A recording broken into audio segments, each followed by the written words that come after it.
Ka Ying Dorbar Jong ka Khasi Hills Autonomous District Council kalawan ra ia ka rai hadin ke jengkran ha ka Dorbar ban persya ia ka jing themu jong sarkar kami ban pentri kamno ia ka Uniform Civil Code hagi jaka jong District Council.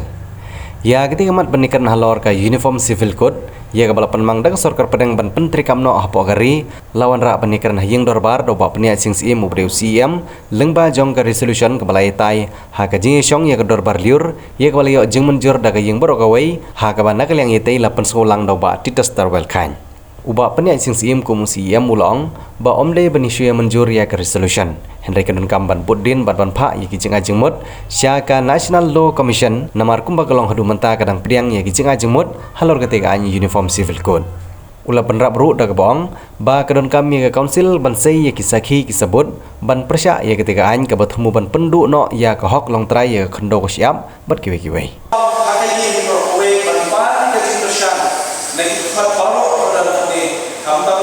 isi ke bawah mereka ada jenis kitli pada jenis sokya hak beli pada contoh contoh uniform seluruh pendalaman berbentuk akan dikali ini pada kalian ini yang scam bahwa berbentuk sipai pak kali kasih pada jalan dia bagi persyak pun kaya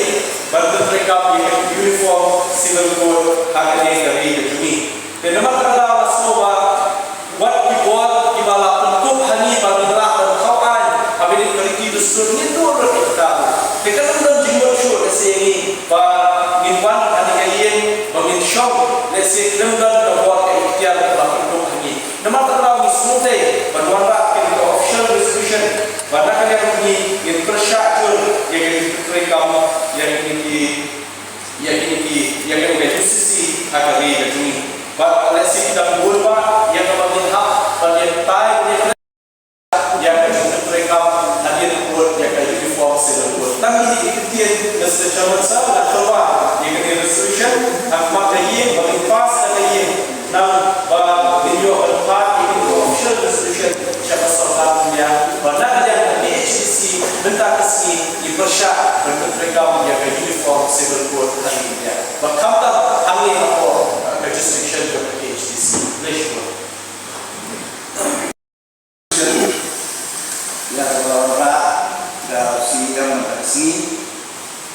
bertempau dengan dokumen nomor nakalian ke isi mana ya ada kita session ini kebaru kalau direct nakalian ke surat pra distribution but masuk direct kepala kita ini apa nakalian dari isi kepada share dalam bahwa